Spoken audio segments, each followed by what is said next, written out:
Hello everyone, welcome back to Streed's Guide to Fraggle Rock. Today I'm going to be reviewing Season 3, Episode 13, The Great Radish Caper. This episode starts out with Doc and Sprocket searching for a photo of Doc's old friend Henry Sackbutt for his class reunion. He's about to leave, but Sprocket accidentally locks himself in the chest. Meanwhile, near the hole to the garden, Boober asks Smokey if she could grab him a really good radish for his radish roast, to which she happily obliges. She makes her way to the garden, and we see Junior tending to the radishes, behaving particularly motherly to one of the massive radishes in particular. Moki's awestruck by the Fraggle equivalent to 5 Big Macs and naturally tries to steal the meal, which immediately alerts Junior, leading to her capture, with Junior telling her that this radish is named Geraldine, which, thanks to this episode, is my feminine middle name. Moki rightfully thinks this is a tad strange and tells Junior that he has a problem.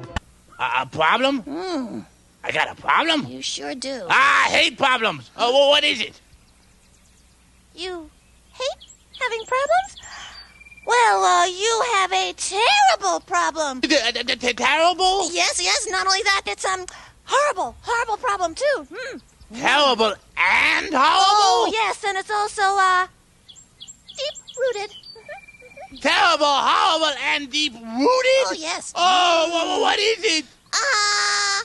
Put me down, and I'll tell you. Okay. Later.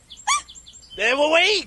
Ma surprises Junior with his favorite culinary delight, watermelon on croûte, which genuinely sounds quite delicious. He's not impressed, however, stating he has a terrible problem. Ma just thinks he's sick and the two go inside. Sometime later, Moki tells this harrowing tale to her friends, or at least tries to, since Boober keeps interrupting her, taking everyone's minds on the magnanimous radish. We then see our Fraggle gang marveling at Geraldine as Junior spots them trying to solve his unknown problem. They tell him he's got the wrong Fraggles, and they run off. Back in Boober's room, he's pissed since there's absolutely no way to get this radish without the possibility of being thumped. Moki's unfazed, however, concocting a plan to nab the radish once and for all.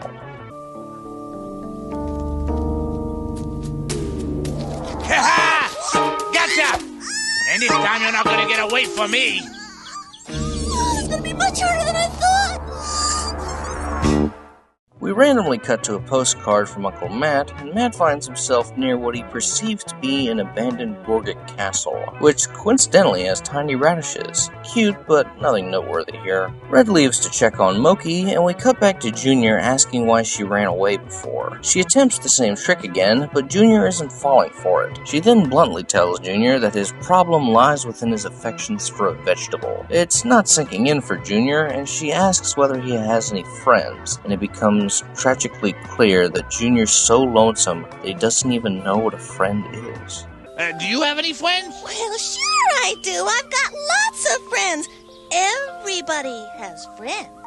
Oh, I guess I'm not everybody. Well then, that's what you need. You have to get away from the garden and find a friend. But how do I find a friend? Well, you must go on a quest. A quest for a friend. Oh, goody. My first quest. Yes, you must search far and wide and far away, over hill and dale, through brook and bush, till you fulfill this sacred and time-consuming quest. Okay, but I gotta be home in time for supper. We then see Red telling the others of Moki's masterful plan, with the Fraggles celebrating. There's also a really odd audio error that's fascinated and perplexed me my entire life. Give it a listen. Let's go to the garden! Yay! Oh boy, no more future dust pie! What the hell is that? Must have been some sort of glitch. It sticks out like a sore thumb every time I watch this episode. Anyways, Junior's ready for his quest, and of course he takes Moki with him, much to her dismay. The others arrive and promptly carry Geraldine off. Meanwhile, Junior's having little luck finding a friend, and I love the wilderness set design here. So scenic and earthy. Moki's feeling dour, missing her friends, and further explains to Junior what a true friend is. A friend is someone you miss when they're not there. Like now. Do you miss someone? I miss Gobo and Wembley and Boober and Red. You mean 'cause I took you so far away you miss him? Gee, I'm sorry. Junior decides to head back home, and once there, he makes a heartbreaking discovery that Geraldine is gone. You raise them from a little seed, and before you know it, they leave home. Oh, what did I do to drive her away? Oh, no, you didn't drive her away. You were on a quest, remember? You're right. Yeah. I deserted her. Well. It's all your fault. Oh. We never found any friends. I bet there's no such thing as friends. Oh, now, don't you be silly. Why, you'll find a friend someday. What was that you said? What? Friends are those you miss when they're gone. Oh, well, yeah. I miss Geraldine. Oh, he's right. It is all my fault. There's only one thing to do. I hope I'm not too late. Meanwhile, in the workshop, Sprocket's still stuck in the chest while Doc continues to try and free him. We then return to Fraggle Rock, and Moki returns, and just before Geraldine's cut, she stops them and demands that they take the Radish back, much to Boober's immense sorrow. While I'd never wish for Junior's beloved Radish to be harmed, I can definitely understand Boober's pain here. Imagine taking the biggest burger imaginable, and then being forced to return it because a lonesome fat man is in love with it. If I were Boober, they'd have to tie my ass to a rock. Anyways, we cut back to the garden, and Junior's writing a tearful note to his beloved Geraldine. Dear Geraldine, hearken forsooth. Since you are my only friend, I am leaving the Empire to search the universe for you and complete my quest. If you get back before I do, don't leave without me. Love, Junior.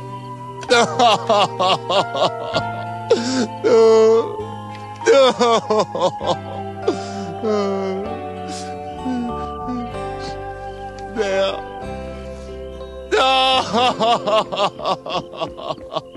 The Fraggles arrive, and Moki reads Junior's note, deciding to go after him. Before she does, she makes Boober promise not to harm Geraldine, to which he reluctantly agrees. Meanwhile, Junior's distraught, singing a heart-shattering ballad about his agonizing loneliness.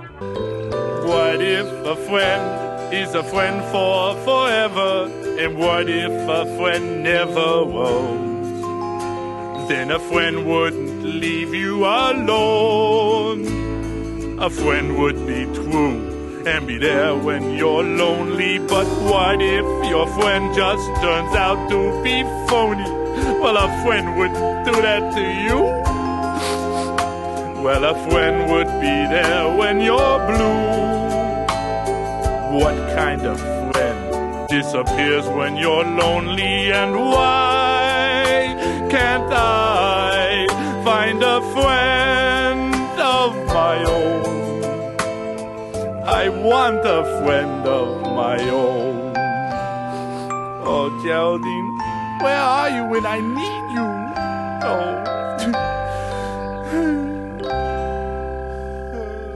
This song has always brought tears to my eyes, and honestly, it still does. In fact, there's a very personal experience of mine attached to this song that I'll elaborate more on later. Moki's touched by Junior's song as well, and she tells him that Geraldine's back, causing him to immediately rush back home, and once there, he lovingly reunites with Geraldine. Yes. Baby. Hey, wait! Who, me? You came all that way out there just to get me? Well, I couldn't just let you wander the universe when I knew Geraldine was here all the time, could I? Oh, that's the nicest thing anyone's ever done for me. Aww.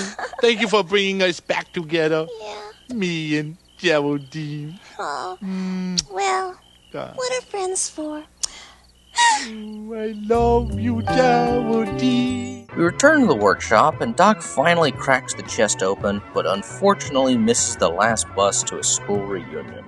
Oh, there, Sprocket. It's not your fault you got locked in the trunk. I may have missed my old friend, but I couldn't leave my best friend. Aw.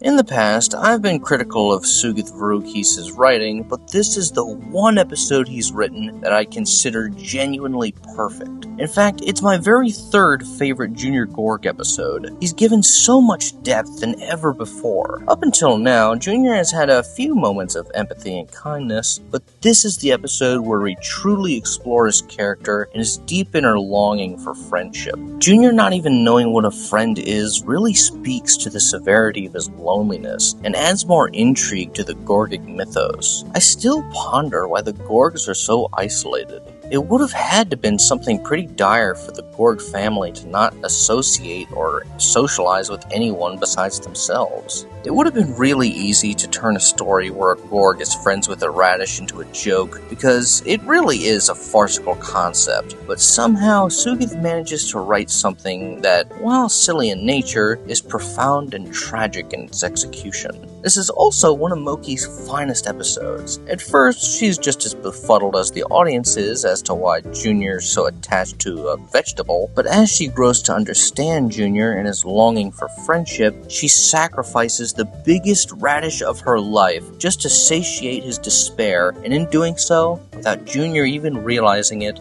he's made a real friend. There's only one song in this episode, but it's genuinely one of the most moving and underrated ballads ever crafted for the show. As mentioned, this is a very personal song to me, attached to a very deep-rooted experience. Sometime in 2017, I was best friends with a selfish, immature narcissist who constantly verbally and mentally abused me. Despite all this, however, I cared very deeply for him. For years, I couldn't bear the unceremonious way in which we parted. I can't quite recall what we argued about on this specific day, but when I got home from school, heartbroken, dejected, and unloved, I watched this episode, cried for hours after listening to this very song. It was at this time that I truly felt alone. I felt the exact emptiness and despair that Junior had. To this day, a tear comes to my eye remembering how painful this time in my life was. I'm just glad that despite how many other friends have left me as the years go by, I know deep within my soul that my one and only best friend Jordan will never leave me.